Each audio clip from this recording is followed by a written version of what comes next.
I think we're ready.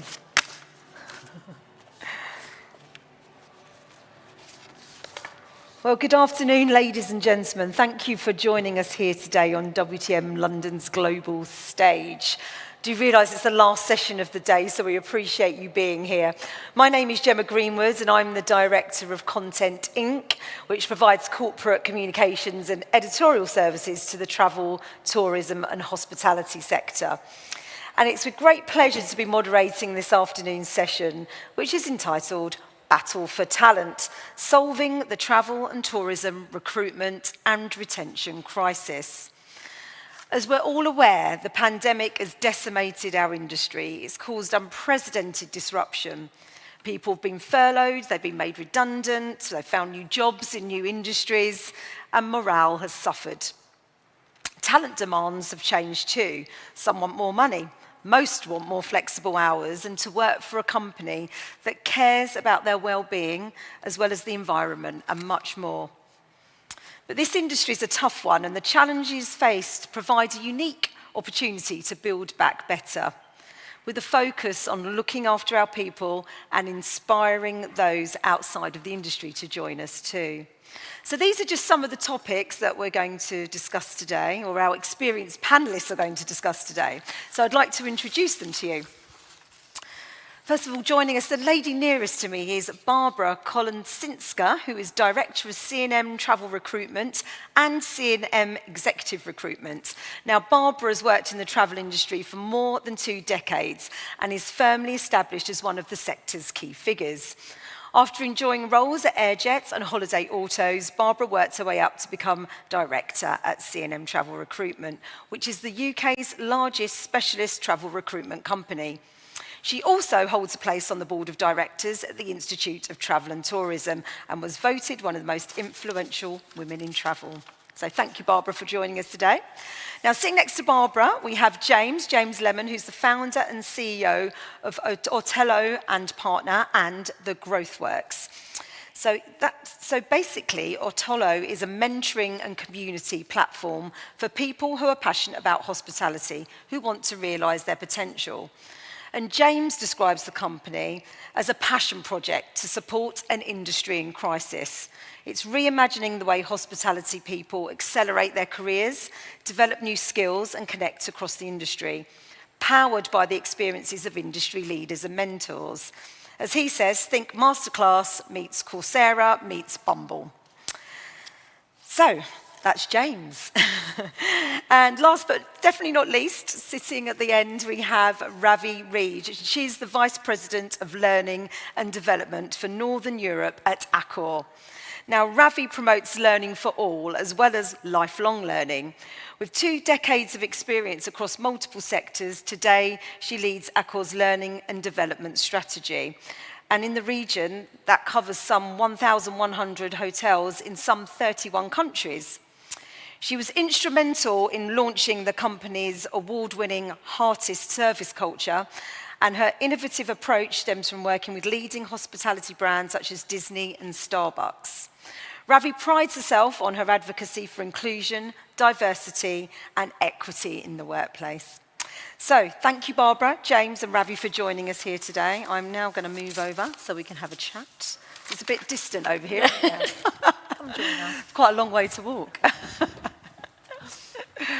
Probably should have started here. Yeah. So first of all, I think it's a really good idea to kind of set the scene as to what the key challenges are today, what are the pressure points. First, in terms of recruitment. So I guess we'll start with you, Barbara. You're next. Okay, thanks, Gemma. What are the key issues that you're facing and that you're witnessing in the industry? Okay, well, obviously it's been a very, very interesting 18 months. Last year was pretty challenging and pretty diabolical from a recruitment perspective, and we purely recruit for the travel and tourism sector. The last, I'd say, 3 to 4 months, it has totally flipped, where on the 23rd of March 2020, we went from 1,000 vacancies within the travel sector to 10. We're now almost back to where we were, and the challenges are exactly as they were, but tenfold pre-pandemic, which it's a candidate-driven market. It's a huge skill shortage that a lot of my customers, be it tour operators, OTAs, TMCs, cruise, you name it, every type of travel company that's here at WTM and out there as well, they're all struggling to find talent. And that is because, A, a lot of people have left the industry. They were either made redundant last year, while on furlough, they've got other jobs. So therefore, they've just lost the love. Or B, they're in roles already and they do not want to move. So there are people out there looking for jobs, but are they the right people for the requirements that the customers and the travel companies have got? So that's the biggest challenge we've got at the moment is the issue on talent and the lack of it. So it's the attracting and the retention of it, which I know we're going to talk about. Yeah, we are, definitely. So it's candidates. Yeah. Lack of. Now, Ravi, is that pretty similar in hospitality and hotels? Are there any nuances? I mean, what are the main issues that you've faced during the pandemic and now? Yeah, I think it's very similar to what Barbara said, but I think kind of pre-pandemic, we've got a bit of a legacy. People didn't really want to be working in hospitality, so there's a real drive to kind of make it attractive. And, and then you've got the pandemic, and then you've got people who've left the sector, don't want to come back. So you can imagine it's just relentless. It's absolutely relentless. And I think, with Brexit, that's just exasperated the whole thing. And, one of the biggest things we're facing is exactly the same thing, is to say, well, actually, how are we going to attract people to this industry that was previously nobody wanted to be part of, and we're trying to make it attractive. And actually, some of our narrative that we have around it is, low skills, low pay. So I think that's kind of, in terms of numbers, we're looking at exactly the same kind of thing. The vacancies have gone up, and the people who are actually wanting to join us, have got no experience, no knowledge, and no skills. So, and that in itself is fantastic that we've got that interest, but that's also a challenge for us as well. Yeah. Interesting point you made about Brexit. So obviously within the hospitality sector, you had a lot of people from Europe before in these roles. I mean, how much has that made a difference? Oh, huge. We had something like 70%, I think in the UK, in London, we had 70% were international workers. Right. Which is a huge number. And a lot of these people have actually gone back. And so, we are struggling. It's, and I think we listened to some of the previous panel, it's all the same things. We're trying to recover. We need to move on. But it's really hit us hard. So basically it was bad before, and now it's a very accelerated challenge. Yeah, okay. So James, this is kind of where you've kind of stepped in and seen this issue, and you're a community of professionals in the industry. So are they employed, or they want to be employed, or how does it work? And are they slotting into these roles that are available or not finding a place? Tell us a bit more about it. Yeah, it's a really interesting mix, isn't it? I mean, we were always going to set up a mentorship program based around innovation, because looking over the last 3 or 4 years, it really felt like bringing some of that innovative energy from, say, the startup world, the ability to run projects fast, create interesting work for people, it was really missing from hotels, other than small pockets. So actually there wasn't a lot of change. We thought, well, we can do that. And then I remember sitting in a car park and kind of listening to the news, and the world was collapsing around our ears. And I thought, actually, we need to think much broader. This industry needs a kind of a collaboration to tackle all the things we're talking about here, right? It's never been that inspirational to work in hospitality. Employers have always been relatively inflexible. You can't always think where you might be going next if you're in a frontline role. You don't, unless your boss is particularly inspiring, you might just miss out on getting that passion for hospitality and travel that we all have. So we quickly spun up this platform. We were just on Slack, which is like a giant WhatsApp group, basically. Yeah. And we had a couple hundred people, lots of mentors volunteering their time, because they had the passion and they'd seen crises come and go, and they were like, look, it's going to be okay. People will travel again. There will be jobs again. And we got lots of partnerships with hospitality schools and travel and tourism courses, and lots of young people on the platform as well. But what's really interesting from the start, as I look back, we were always missing kind of the young frontline workers. They never flocked to us. And I think it's because, to your point, actually they never really wanted to be in the industry. And if we're honest, we didn't necessarily treat them that well when the pandemic hit, right? So we had the exact opposite of the situation we've got now, where employers just went, right, actually, we need to cut half the UK workforce in 3 weeks and, try and support you, but basically you're on your own now. So it's not that surprising that 15 months later we're trying to get them all back, and they've all gone, well, it wasn't that exciting before. So we're right at the heart of that, really. We're trying to think, look, how can we tell the stories of hospitality? How can we create that inspiration, unlock those skills for people where maybe they don't get it at work, but we know it's an amazing industry. We know you can be paid to travel. We know that these transferable skills to go and do whatever you want next. So that's kind of where we live, is trying to get that part of the industry excited about coming back and unlocking their talent. Now, I'm quite interested. Can I add something to that as go well? on, go. Just, I think what you said about from the perception point of view, and I know you're much more hospitality, but that's the war on talent in purely the travel industry is exactly that. The perception is that low paid, low skilled, no fun, rubbish. And it's not, and I think it's us as an industry, it's about making it attractive and educating. Retention is important, but the attracting, educating the young ones coming through university and stuff, and that is actually fun, exciting, and it's not low paid. You can absolutely work your way up, both in travel and hospitality. So I think it's changing that misconception, really, and making them realise that it is an absolutely fantastic industry to work in. Yeah, I don't think it's entirely a misconception. There are a lot of well-paid, fairly inflexible jobs out there, but you're right. There's been a few that can break through that ceiling they can get from those frontline jobs into management, and it's our job to say to everyone, you can have that guidance, you can have that mentorship. We can tell you all the stories. If you want to go and work in HR or leadership or training or whatever, there are those opportunities. It's just we need to let them know that that's a route, and we haven't always treated our staff like that. And so, Ravi, talking about storytelling and inspiring and getting people on board, what's Accor doing to kind of get out in the market and, speak to young people, whether it's university level or, people starting out in their career? So we've just launched a new campaign. It's called Heart of Hospitality. And one of the things I think we all do, is we know why people may not be applying to us and may not be attractive. And we ask the questions as well about why are you leaving us? And actually what we did was we flipped it and said, hang on, we've got 41,000 people in the whole of Northern Europe, and that's where the journey's starting. Let's ask a question. Why are you still here? So, and what we've then done is we've got so many people. So you've got Raphael, who's been in the business for over 20 years, started as a barman in Scotland, worked his way down to London, worked in my academy in learning and development, came to the corporate world. And you can see, so these stories are real stories, real life stories. And we've done it so that they're diverse, they're inclusive. So people can see and go, actually, do you know what? That's what I want to do. I didn't realise that was available. I didn't realise that was what was happening. So the campaign is fantastic. It's on Instagram, and we're really trying to connect. We're using all kind of social media platforms. But we're really encouraging people and saying, actually, do you know what? That's going to be our story.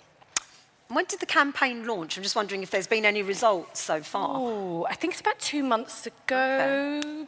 Roundabout. I'm looking over there because someone's just going like that. Yeah, give me the sign. I just wondered if you'd seen an uptake already, if there'd been a response. I think not at this stage. We've not kind of looked at it. I think we've just started the campaign, and certainly the Instagram posts and stuff. I know people are reacting, and I don't know the full numbers, but I do know that it's going to be something really, really powerful. And like I said, we're only doing it in Northern Europe. But, if we went global and worldwide with it, it would be absolutely phenomenal. And I think it's one of those things. I want to see people who look like me and sound like me. I want to see them, and I want to know those stories. And I think that's the key thing here for us. The Heart of Hospitality it's a great campaign.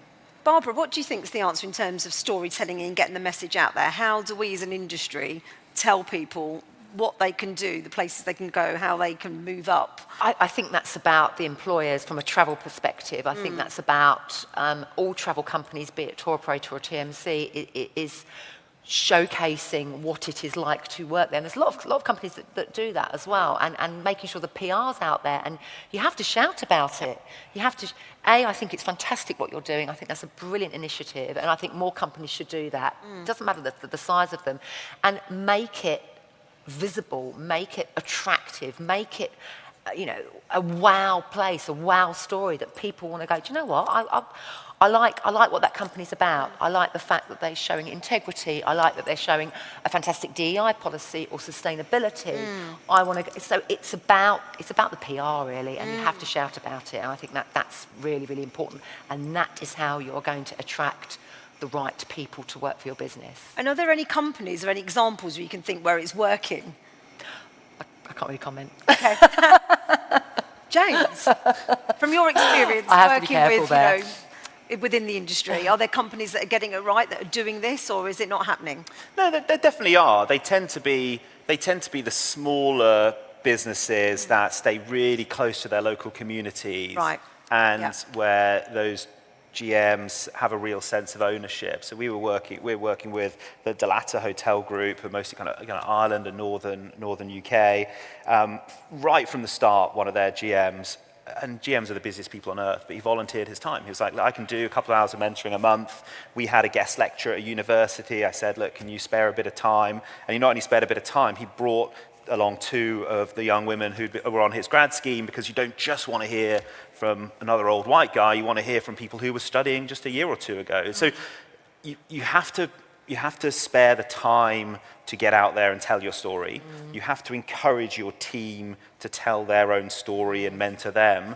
And then you have to find those channels. It's not about throwing your ads up on the caterer, right? It's about actually getting out Social there media. and creating your brand. Yeah. But I don't think many people are getting it right. Most of the employer branding I see is like, look at our new 5-star hotel in Barcelona, look at our big, glitzy party. Like, that's not the reality for most people in their first few years in entry-level hospitality jobs. It is these stories of, I thought I was just doing a job, and suddenly, by luck, perhaps, I landed in this business that's going to really nurture my career.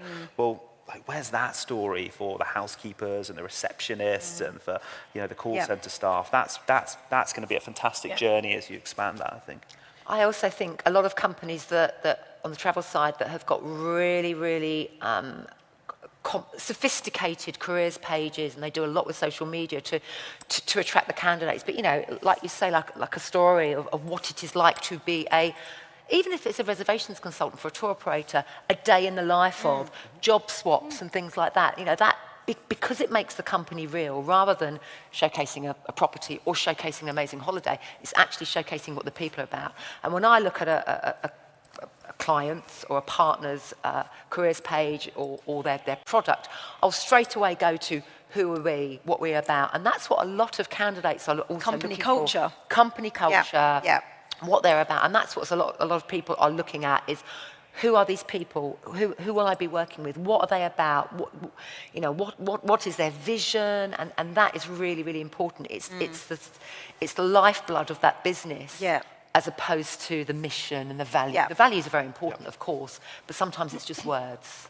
Now that brings me on to an important point, because talking about young people coming into the industry, it's much more than just how much they're going to get paid, whether they're going to enjoy it or not, and whether there's a career progression. Those things are important. But now these days, and there's a question come through from the audience here talking about millennials. Why would a climate-conscious millennial work in an industry which is seen as part of the problem? So people want to work in an industry that has sustainability at the forefront, responsible tourism at the forefront.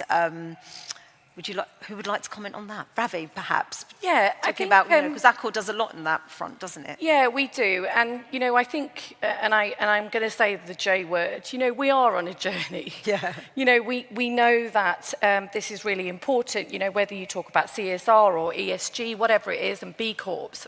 We know that people and definitely graduates and young people are looking for those kind of companies. What I would say, and it's kind of just back on what James said, that it's not just small companies who are focusing on mentoring and communities. Accor, we are the heart of the community, and what we do is we work very, very hard to make sure that actually we are looking after the community around us. And GMs are constantly, and I've just done a program for women in domestic abuse, because obviously during the pandemic it kind of accelerated, and we had 5 female GMs who were mentoring these girls through this whole whole program.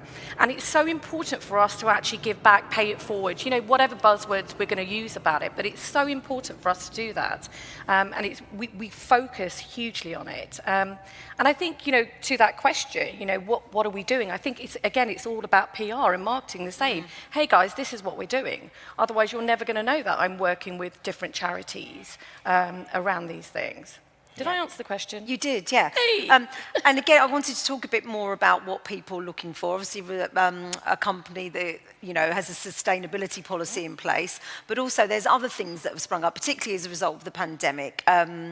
Wellness, working hours. I mean, would anyone like to comment on that? All three of you probably, yeah. Thank you. On the sustainability side, absolutely. Obviously, from a travel perspective, we're on a journey. It's a buzzword, especially with this week. But however, it's so key, and I'm a big believer in it. And a lot of travel companies they've got sustainability committees, and they're really taking it on board, and it's extremely important. A lot of candidates, especially millennials and younger. Millennials actually aren't that young anymore. Are you getting asked, are people asking these questions when? Absolutely, absolutely. So what candidates are coming to us about. Obviously, companies that have a very good sustainability policy, but also well-being, wellness. Last year, it happened. We actually learnt a lot from last year, didn't we? There's a lot that came out from running a business that you sort of, do you know what? You can work from home. You can offer hybrid working. Hybrid working, that is what everybody is doing. Nearly every single travel company is offering that, or even working from home totally. So candidates are looking for flexibility, the ability to work from home, and if you're not giving that, then you should do, because most of the competitors are. But money isn't actually that top of the list. It's not the most important thing. That will just come. And what we're finding that candidates are looking for is a really good culture, good values, well-being. The well-being piece is absolutely imperative, be it fitness, mental health, etc. Good team, good management structure, good development, and that you don't have to work for a huge organisation to have a fantastic development structure, as long as it's about communication, and that's what and communication is going to be difficult if you've got hybrid working, but all of those different points have really elevated in the last 18 months. So well-being and sustainability and all of that are so important. Yeah. James, what have you noticed? I'm going to do my sustainability chat. No, I think we are proudly the biggest industry in the world, right? 1 in 10 jobs, 300 million people. We're not going to switch that off and then save the planet, right? Because there are whole economies that rely on tourism across the UK, across Europe, across the world. So we need to travel, and we need to have these experiences where communities connect. But over time, we need to do it in a more sustainable way. And use the example of COP26. You need sometimes to do something bad, fly everyone to one place in order to make some big decisions. So I think we'll travel less, and the industry needs to wake up. But we need the next generation of hospitality people to be part of that story, where they need to be coming in, and Atolo's got this open community group just talking about sustainability, and it's championed by a sustainability consultancy that we know called 50 Shades Greener, who are amazing, based out of Ireland. But we just have these discussions each week around, well, look, maybe you're not getting that inspiration from your immediate employer, but don't worry, because we can come together as an industry and we can share ideas, and it doesn't matter if you borrow ideas in New York from London or from Cape Town. So I think there's some great work that's going to happen on sustainability, but we need more people in the room having those conversations. And then on the other stuff, I think, absolutely, we're being a lot more flexible, but we need to be careful we aren't just flexible at the head office.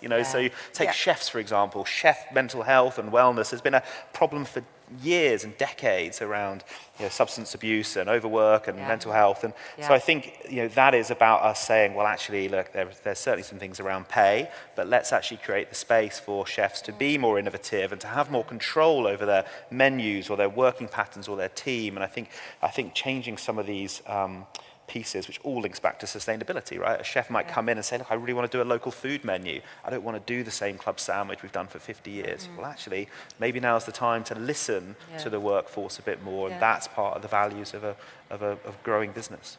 Ravi, is that kind of flexibility coming into, hotel level yet, would you say? What James was just saying about, traditionally in hotels, you know, there's long shifts, aren't there? Is that different culture starting to come through? Yeah, it has to. I think we have to change. I think one of the biggest things we need to do is be disruptive.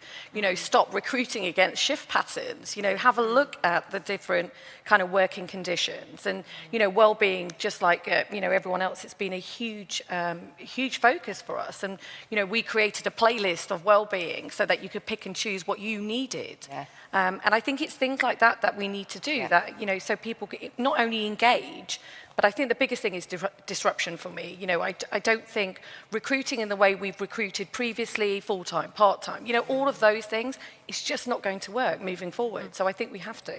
Yeah. Got another question here. How can we make senior roles more accessible to people working in entry-level roles? Anyone like to tackle that? Mentorship. Mentorship. Yes. I think it's been a systemic problem of the industry that junior people see external people being hired in above them, right? And where is that time being set aside for junior people to say, look, it is okay at the end of your shift or even during your shift when things are quieter to seek out that time and work on your own career. Again, one of the really interesting observations with Atollo is that it works great when people are working at home and sitting on their computer. It's quite easy on a quiet Friday afternoon to have a mentoring session.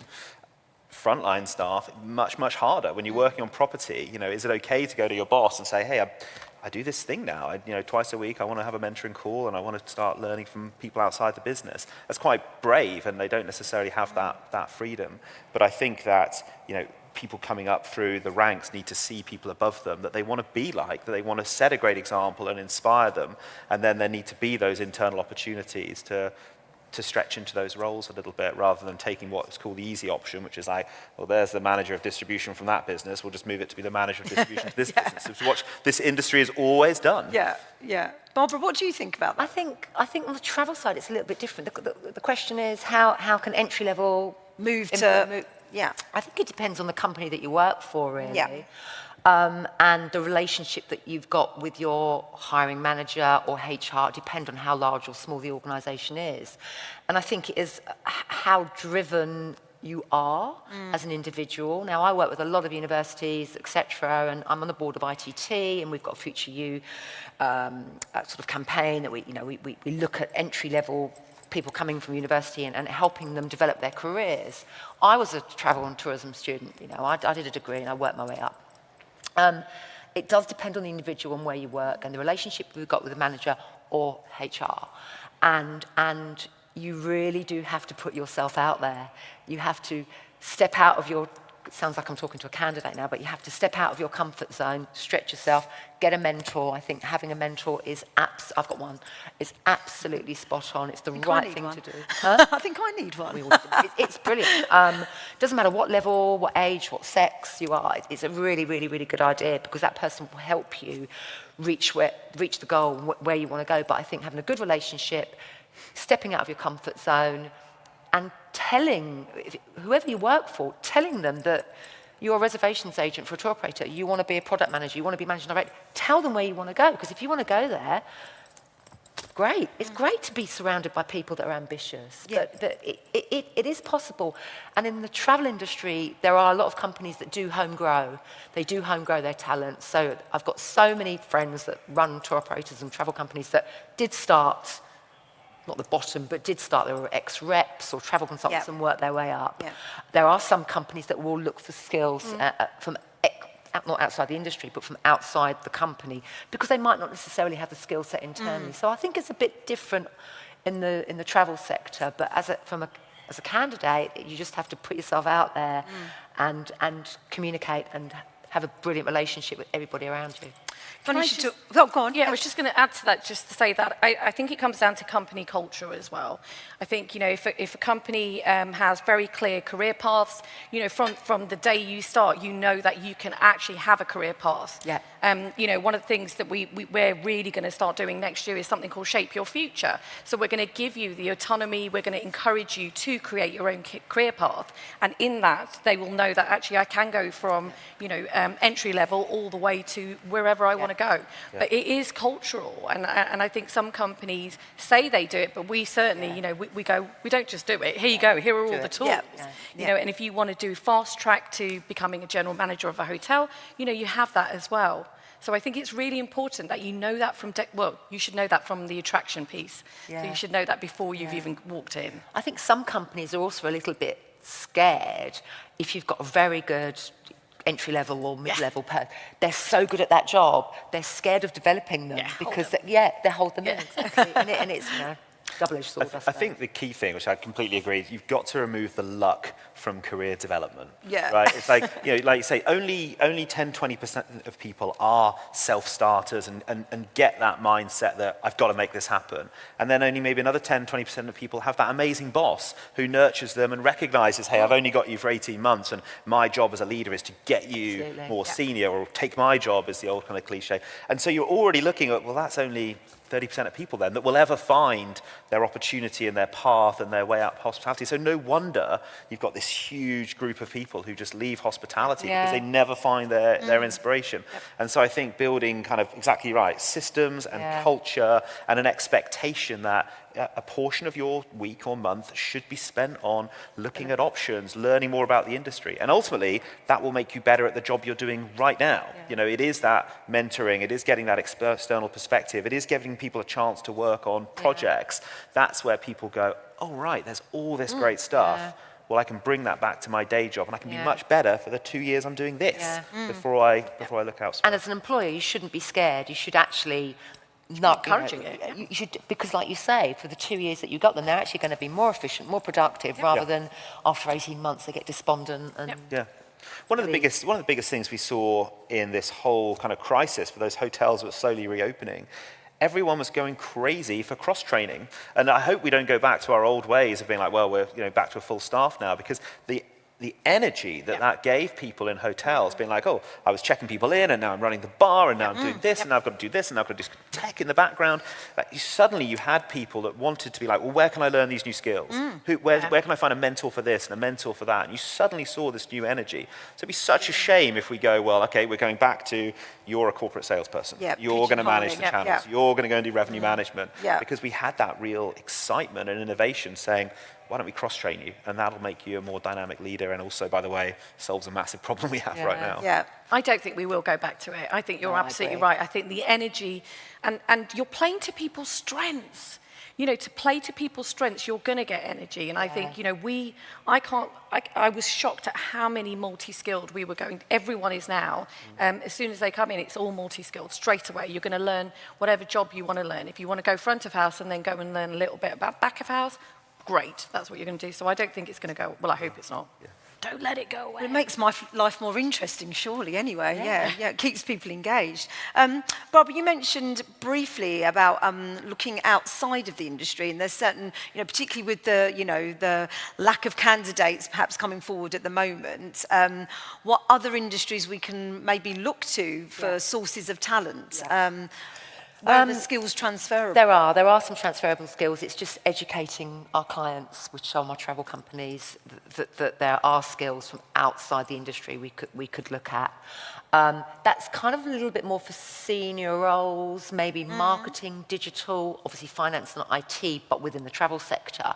That has been and still is quite a big education piece for the customers and the clients that we work with.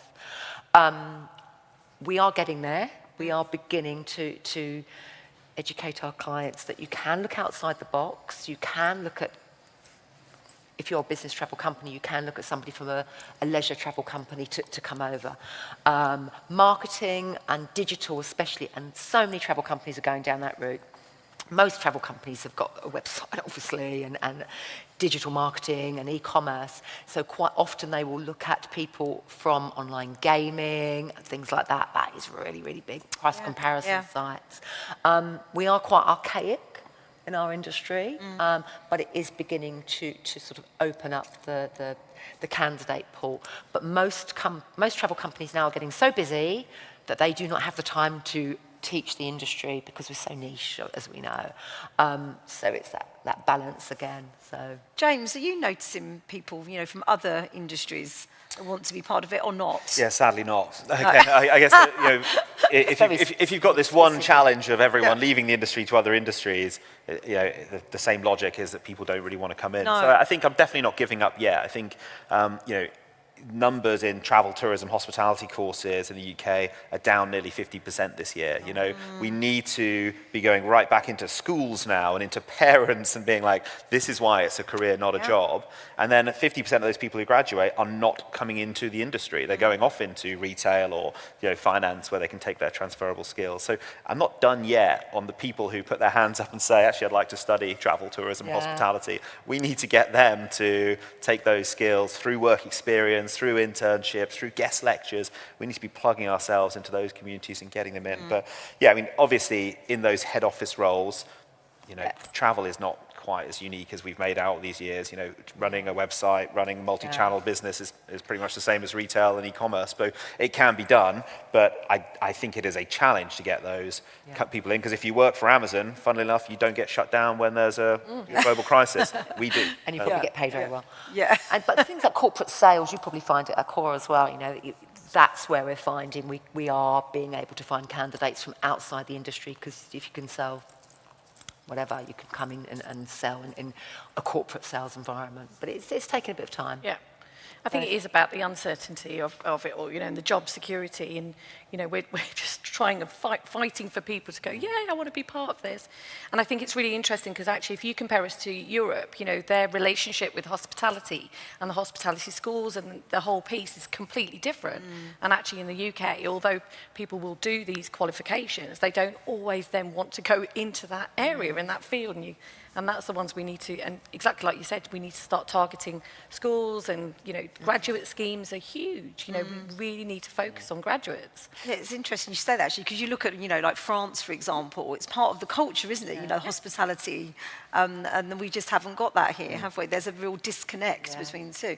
I mean, do we think this needs to come, from travel industry bodies or higher up government? What roles can, government and industry bodies play in kind of really getting into, like you say, schools, universities, communities? Yeah, I think ultimately, it's that we all need to take some responsibility, right? And I think if anyone sits here and goes, I'll just wait for someone else to solve the problem, you've completely missed the point, right? And you are not innovative, and you should kind of check yourself a bit. Absolutely, government plays a role, and I'm sure it's been spoken about to death that talking about this as a low-skilled labour force, shutting down the industry like this, of course, that's negative connotations. And if you're, if your kid is like, I want to be a chef, I want to run a hotel, you're like, what are you talking about? Go and be a dentist. You can see that's there. Yeah. But I think as big employers, small employers, they do need to be doing exactly what you're talking about. They need to be getting their voices out there into the right target audiences, into the local demographics of people who are coming through colleges, catering colleges, into these kind of entry-level roles. There is passion in pockets of the industry. People still love going to catering college. Well, what are we doing to them? Why aren't we bringing those into the business in a more exciting way? I take the example of events, right? Travel, tourism, hospitality events is all lumped together in many of these universities. The excitement about working in music festivals has not died down at all, right? And yet that's also an industry that got shut down. So where's the energy and excitement that we can bring back to travel and hospitality that tells people, you know what, that's where I should be spending my career. That's where I should be learning those skills. So yeah, we need to be doing guest lectures. We need to be mentoring in the local community. We need to be getting out there and sharing our voice. And then we also, unfortunately, do the big stuff, which is kind of lobbying and getting government to support. But interestingly enough, the cabinet officer for small business is an ex-Holiday Inn GM from Cardiff. So it's like people do leave hospitality and go into these most amazing roles at the top of government. And there are people out there at the tops of politics who are championing us. The minister for tourism is the ex-travel league at Google. People know this industry and then try and make a difference. So there's amazing people out there. We just need to pull them all together and shout for the industry. Ravi, is there anything that is done in Europe that you think can be used in the UK more in terms of connecting hospitality to people? I don't know. What they do that we can do here. I don't know if it's a cultural, I don't know the answer to that at all. You know, I do know that we do have hospitality schools here. I think the difference is around the PR. It's exactly like you said. You know, some people will attend catering college with the intention of being the kind of next, you know, brilliant chef, but for some reason there's almost like a black hole and they just seem to drop out. And I think we're responsible for that. You know, we need to take responsibility and create opportunities where they can actually nurture and grow. And I think that bit is the bit that I think is missing, is, you know, they just seem to disappear. Yeah, I don't know the answer to that question, if I'm honest with you, fully. And do you work, you know, does Accor work with like universities here and schools, or is it something that's... Yeah, we work with universities, we work with schools. You know, it's such an important part for us. But again, and I think, you know, what's interesting is that it's, you know, we could fly the flag of saying hospitality is great and Accor's great, but when the media is constantly kicking us to the ground with, like I said, the narrative of low, you know, we're competing against that, and I don't agree with all of that. And I know you said that there are instances where people are overworked and low wages, but I think equally we really need to shout about all the good stuff, and I think that will make a difference. But I think creating opportunities for people to excel and grow and become something, I think that is our responsibility. Yeah, brilliant. Well, I've got a few more questions here. There's one here that says, well, giving back to the community is important. How can we give back to our employees? So I guess it comes back to, you know, some of the key messages that we've been talking about, the, you know, the culture, the package. Does anyone like to elaborate? From a travel point of view, it is finding out what your staff want, depending if you're a small or large travel company. Giving back to your employees isn't just throwing more money at them, it is finding out what drives them. It might just be a get-together on a Friday afternoon. It might be going to junkyard golf and playing golf. You know, it might be taking them away for a weekend. It could be going and doing a tough mudder. So you actually then give them something back to the community, doing it for charity and doing something as a team. It's finding out what makes your team and teams tick. Is it money? Is it incentives? Is it this? Is it that? Is it holidays? Is it doing stuff together? Is it just lunches? And that's the first thing you have to do. You have to survey your team and find out, and then start to work with them. I'm sure, you know, working for huge organisations, sure you do. You know, you do stuff like that, and you find out what it is they actually want. But every single travel company, every single company is different because you've got different people that work there. Some people just don't want that. Some people don't want beers on a Friday afternoon. Might want yoga. Yeah.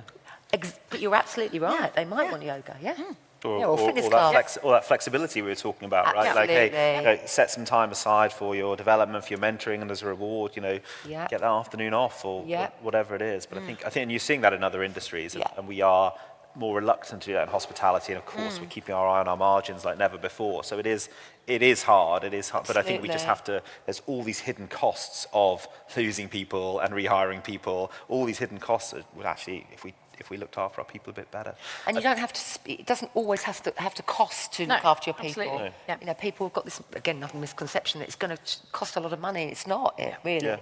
It might be time, but we actually give 1 day a quarter off a year, so 4 days a year, that they just want them to go and do something for charity, for the community, whatever. So it's just things like that, really. I think the key thing is it's just not making sure it's not one size doesn't fit all. Yeah. And I think sometimes, you know, companies look at benefits for absolutely everybody, and, you know, these are great, and we spend loads of money, and everyone can do. And actually, there's some people who are just going to that's not what I want. Not everybody wants a health scheme. They might be 22, they might need one. And I think it's taking the time to actually get to know your people and get to know what they want. Yeah. You know, and making it an individual bit. I think that's really important. Flexi benefits. I think one thing we haven't said, which is fairly universal, is we need to be putting our staff first in a fairly zero tolerant kind of way. You know, I've really loved these messages you get at the entrance to restaurants, which is, you know, we're short staffed, be kind to those that have shown up. I think there's a real groundswell here of, look, we need to firstly make our staff that are engaged really proud of the experience they provide, the food and drink that they serve, the way that they take people on that guest experience. experience. You know, because they will produce a better experience that way, you know, if they understand a bit more of that and they get that training. But then also, when guests step out of line, we should probably be a bit, you know, less tolerant than we've been in the past. The guest is always right, but bloody hell, this is my member of staff every day, and I may never see you Look after your again. staff first, really, So I think seeing, you know, management being more visible, being on the floor a bit more, watching out for those breakdowns in guest experience and making sure that they're on the side of the staff, because it is so tough. I think, again, will be quite a visible way on property or in destination to help our staff and realise that management are championing what they do. Do you know that? And that's so important, especially with entry-level talent. You know, they've never worked in the industry before, and the first thing that happens is they're faced with a guest who just goes, bah, bah, bah, bah. You know, and I think that's so important that, you know, we're there to support them, whether it's through mentoring, coaching, whatever it is, we need to have those systems and processes in place. Because otherwise they'll be gone. Well, I think that putting people first is a really nice message to finish on. We've run out of time. So everyone, please thank our panellists for today. They've been fantastic. Thank you so much. Thank you. Thank you. Well done. Well done. Thanks for joining us today, everybody. And enjoy the rest of the show. A few minutes left.